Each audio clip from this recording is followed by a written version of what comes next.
Go. Hello, you badass motherfuckers out there. It's your host for the most, Benjamin Dutil, coming to you back with another exciting and special episodes of the Horror Healing YouTube channel and the South Jersey Horror Podcast. Today, I am joined by a very special guest, BJ Miner, who plays Johnny in the new upcoming movie called Scared to Death, which is filled with I'm going to cuss, I'm sorry, a shit ton of horror icons, Yes. and this awesome and phenomenal guy right here with me. So, real quick, just want to say, everyone repeat after me. Nothing comes good from a seance. Just saying. That's Bro, we all know. literally, So, nothing comes good from a seance. Like, why? Who signs up for that? It's terrible. um, which is a lesson that no one tends to learn whatsoever, and everyone delightfully ignores these rules. But this movie comes with great benefit. While the setup might echo other supernatural tales, this film is a refreshing and awesome surprise. It's packed with fun, witty dialogue, but real magic lies within the cast's incredible chemistry on set, which keeps you invested in their spooky predicament. So it's a brilliant mix of genuine scares and laugh out loud moments, and which is a true highlight from what I understand. I got I feel I'm going to laugh a lot of times watching this movie. I'm probably going to want to piss my pants. I don't know. So from start to finish, I heard this movie is incredibly entertaining and satisfying to watch.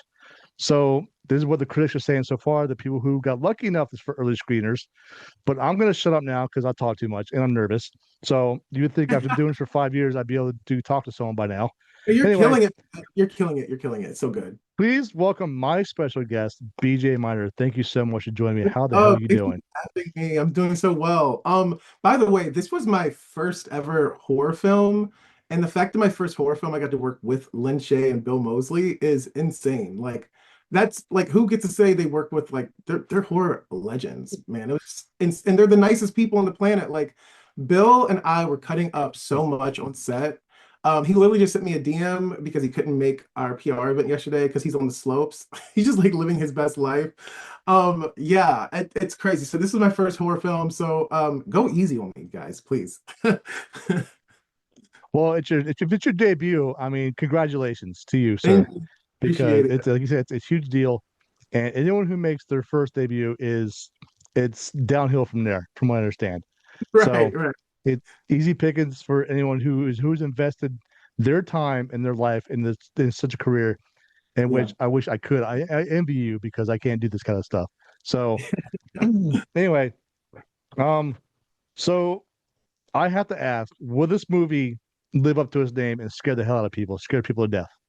Yeah, so the beauty about Scared to Death is it's we title it as a horror comedy. So if it's not scaring to death, you're gonna laugh to death. It's a good mixture of that. I think it does pay true. Like, the characters are funny, but they're naturally funny. Like, no one's like going out of their way to be like a satire or a gag. Like, everyone's true to themselves, but they're in a shitty situation because, once again, who willingly signs up for a seance, man? So, like, yeah, of course shit's gonna hit the fan. Like, we're calling upon ghosts who are very upset. Like, why are we in their space? My character to me feels the most like a normal person because I personally also would not go into a seance.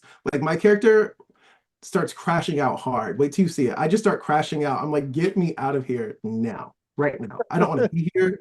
I don't know why I signed up for this. This is not my tea. This is wild. But yeah, it's gonna be a fun ride. It's gonna scare some people to death, and the other half are gonna laugh to death. It's a great balance for sure. I am looking forward to it. I really am. I cannot wait to see this movie.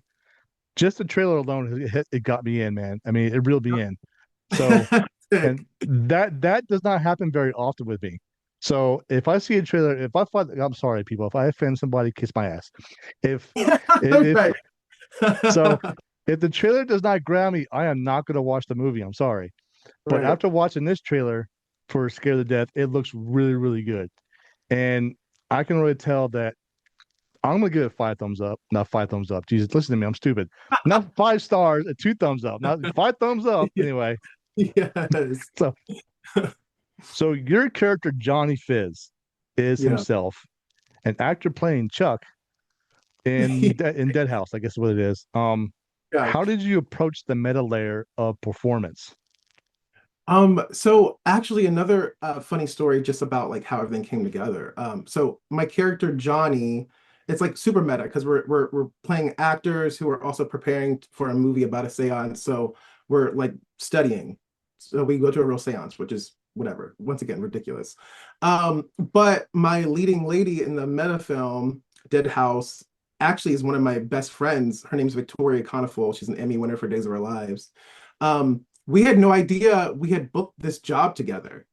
Like she had found out before I did, and she called me up and she was like, "Are you in Scared to Death?" I was like, "Yeah, are you in Scared to Death?" She was like, "Yeah." We're like playing opposite of each other. So honestly, it was just like it was just like real life. It was two friends kicking it in a haunted house. It felt like this is probably one of the closest characters I got to be closer to myself. Well, minus all the crash outs. I'm not that aggressive. Um, but because the other jobs I've done, I'm not sure if you're familiar with any of my work, but my first big credit, even before this, which kind of helped me get scared to death, I played teenage Mike Tyson in the Mike Tyson biopic. It's called Mike. It's on Hulu and Disney Plus. I got to play opposite of Harvey Keitel, so I've been super blessed with some of my like first jobs being across other Hollywood legends. So Johnny, getting to play Johnny, who was like someone who's queer and just very just trying to get through life without dying. That was relatable. I was like, no, I get this guy. Like he just doesn't want to die. Like, why are we summoning child ghosts? You know? Yeah, So I get it. you'll definitely see that. You'll be like, oh no, that guy's relatable for sure. So, did you give Johnny, your character, any specific acting quirks that differ from your own? I feel like I don't know. I feel like Johnny and I are the same. Like we show up, do the job, we prepare. The only opposite thing is I wouldn't attend the seance. I would tell my manager, my agent, yeah, I'm not doing that. I'll see them at the table read. If the table read's at the haunted house, I'll see them on set. Um, so I think Johnny's probably a little more eager for work than I am. I mean, I want to work, but I also want to live. So that's the difference between us. So people ask me if I can ever do a seance. I tell them, hell no, I can never do it. And they always ask me about the Ouija board that's hanging above my back, above my door Right. too. Yeah, what's the Ouija So board about? it's just for decoration, man. It's never been used. I even had a friend of mine who is I forgot what he did. He's like the spiritual healing and practicing. He smudged Okay. it for me too, just in case. So because even though the person I got it from said it was never used, I'm like, I'm not gonna believe you. I'm gonna have this thing smudged. I'm gonna have this thing Right. cleansed because I have no idea what's gonna happen. So far, I had the Ouija board for 5 years. Nothing bad's happened. So That's this is good. Well, so I'm curious because we're both horror fans, obviously. Like, do you like paranormal horror movies typically? Like, because honestly, I remember being a kid and seeing Amityville Horror, and I was like, after the possession, I was like, oh hell no. When he took out his whole family, I was like, hell no. paranormal is my second favorite franchise Okay, subgenre. your So first. and first is possessions and exorcisms. That's my Oh first one. no. And this movie goes hand in hand with both, which is great. Right. So I'm like, I'm definitely gonna check it out now. It's my two top favorite subgenres of horror. For sure. You're gonna So love it. were there any specific Hollywood archetypes or fellow actors that you drew to create Johnny Fizz's flamboyant personality? I think there's no, honestly, Johnny, I wanted him to be like just really subtle and grounded at the beginning. If I'm pulling from any archetype, it's less about like a specific person and more just like a racial background. Like in the Black community, we have this big joke like horror movies end early if it was like all Black. Like we will hear like a haunted sound and we're like, no, we're good, and we'll walk out. So that I kind of like leaned into my Blackness for Johnny Fizz. I'm just like, um, bear with me, guys, but this is some white people shit. Like, if I'm being honest, you know what I mean? So yeah, I think I like kind of just leaned into like my own culture. I'm the youngest of seven, so I have like six older siblings, and they're all similar to me. We're just like, yeah, no, the horror movie wouldn't be within our own lives because we're escaping that ASAP Rocky, you know. So yeah, I kind of just like leaned into my own culture with Johnny within the parameters of the script, of course, because uh, I stay in the haunted house. Like if it was up to me, I would have left. But you know, within the script, Johnny couldn't get out. The rules are meant to be broken. It's okay. I forgive you, sir. It's okay. Right. So, the scene, I guess you see like in what the trailer, you see one of the seance scenes. Mhm. So, which I understand is very pivotal in the film, and it's a major turning point. Of course, any seance scene in the movie is a turning point. What was the atmosphere like during on set with those long, intense takes in the abandoned orphanage? With So, creepy, I have to know it's creepy. oh, you have no idea. So my friend Victoria, she plays Lena in the film. She's actually like one of those like astrological girlies that is like super tapped into like energies and spirits. And every day she would tell me, she was like, there's a spirit of a man with glasses in the corner, and he's not happy that we're there. And I'm just like, can you stop it? It was, and she's serious. She's dead serious. She's not even pulling anyone's leg. She's dead serious. So those scenes, and we were on set just shooting in the house alone for 3 weeks, 6 days a week. So Monday through Saturday, we were in that house shooting seance stuff, stuff in the creepy attic. It was draining for sure. Especially because depending on the room you were in, and I'm not even like trying to play you guys, the temperature would be drastically different depending on the room. Like some rooms literally felt like you were in hell. It was just like, why is it so hot? And then you walk 2 feet away and it's like cool, like cold as ice. I'm just like, yeah, I'm ready for this to wrap. Can we get to post? I just want to survive. Want to get back to my dog. Don't want to turn her into an orphan. So well, typically for what people learn from paranormal community is like if there's a change of room temperature that drastic. I mean, I'm saying, so saying, I'm so. saying. I mean, did you actually experiencing any paranormal activity on set while you're doing this at all? I was so prayed up. I think it was probably the closest it got. I was taking my scripture every day. They would like sage the rooms, or I guess that's called like smudging. And I hear that sometimes spirits don't like that, and it was making them angry. When I tell you, I just like kept like my Bible open in my phone, and I was like, "Yo, respect to you, spirits. I'm really just trying to do a job. If you want to go after anyone else, that's up to you. But me, look, I'm trying to keep it a buck. I'm just trying to, pay my bills and get out. Deal with everybody else." I get it. I'm not religious, but I am very spiritual, so I get it, man. So Right. see, I got mine right here on my desk just in case. So in case Just something in happens, case. Just in case. I'm prepared. Damn, I got my rosary out there. I'm good. So it's okay. Good. I mean, with that Ouija board in there, you got to. Hey, I'm gonna take that down now just because you said that. No, no, no, not just messing with you. It'll make my wife extremely happy if I did. So it's okay. Okay. I read a line that this film has been described as a derisive horror comedy, which we all know. And how did you find the right balance for Johnny, like making him flamboyant and funny without losing the genuine stakes of horror on the seances going wrong? Um, yeah, I think the easiest part was just making all the characters real, and the ensemble, like the cast, was just so easy to work with. Like, it felt like no one like really went to business for themselves. Like, we all really like bounced off of each other in the most organic of ways, and we got along.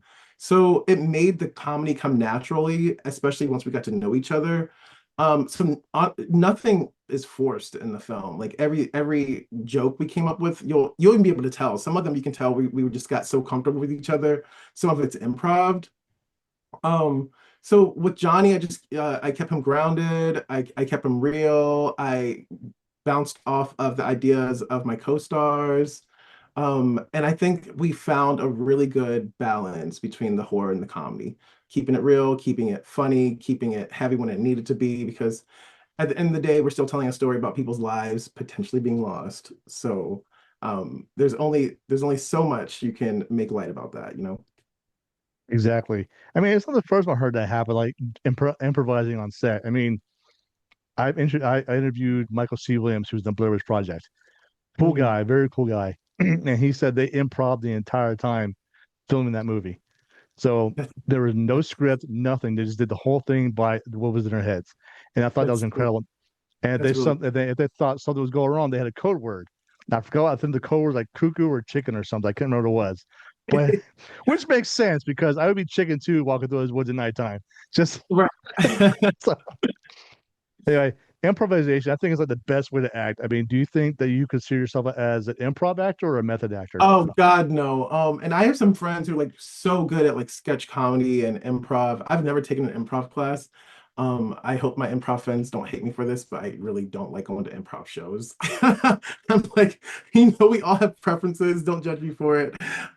So I do not consider myself like an improv person, but I did get super comfortable with my castmates to where I think the improv I came up with works really well in the scenes, and it feels real and feels like something that someone would actually say. It doesn't feel like some weird scripted idea. But yeah, I would not consider myself an improv person at all. Well, I think you've been a great improv actor. Just saying, if you can do this, you can Thank do anything. you. I So, appreciate that. Thank you. so as you mentioned before, you were on screen with Lynn Shaye, Bill Moseley. What was the most valuable piece of, I guess, acting masterclass that moment you experienced while working alongside them? So both showed freedom and artistry in two different ways.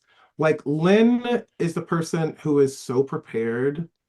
She can throw improv in it, but also go back to the text when she wants to. Like she's so brilliant in that way. Like she's just so um well prepared with the script that when she goes off, she makes it back to it and it's just as brilliant and just as funny.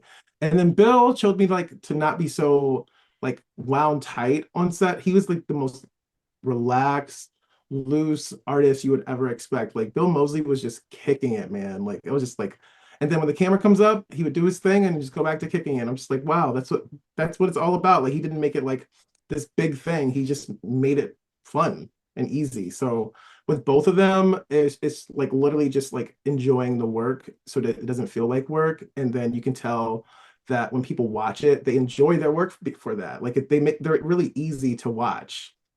So those would definitely be the two things I pulled from those two. Yeah, they've been acting for like 30 years. I mean, so, They've been acting for a minute. well, you were there with him. You got to breathe the same air as Bill and Lynn, so which is great. They're And so cool. They're so cool. and that's another thing you could brag about. Say, hey, you remember that one movie I worked along, Lynn and Bill, but you didn't, I did, so so that was me. Exactly. No, I'm so blessed. Like it's crazy. Like yeah, working with Len and Bill, they're like I said, they're legends. Like the way people like freak out seeing them, and for me just getting to call them like co-star and people that I'm like friendly with is it's insane. It's insane. So you mentioned in the past that you were in other films and did other shows, stuff like that. So many fans know you from your work in Bel-Air and Grey's Anatomy. Um, Yeah. yeah, yeah, which was really good, but I didn't think it was not going to be that good, but I actually thoroughly enjoyed it. I really Tyler, did. thank So I'm you. always interested in that kind of thing because Fresh Prince of Bel-Air, Will Smith. I'm like, okay, reimagination of Fresh Prince, I'll give it a shot, and I actually enjoyed it. So Good, some thank of my you. friends not so much, but they can hate me. I don't give a shit. So how was your experience of an indie horror comedy set compared to the environment to those major television dramas? Oh, that's a great question. So Grey's and Bel-Air are just such like well-oiled machines. Like Grey's has been around forever, and Bel-Air had the backing of Will Smith. So like it's like hard to kind of mess up in those environments because it's kind of those jobs you an actor is like waiting for. It's like a rite of passage in a way, especially with Grey's. I remember when I did Grey's. I had Grace gives you like those really long dramatic monologues, and you have to like show prepared. Like so when you're doing the rehearsal, I remember the director saying, "Thank you for being prepared," because otherwise I would probably never work with that world ever again. Like Shonda Lynn would never let me back in. But yeah, those are fun sets. I'm not going to say they're they're a little more rigid, I guess, when it comes to like text than like with indie horror. Like we got to have a little bit more freedom with the script.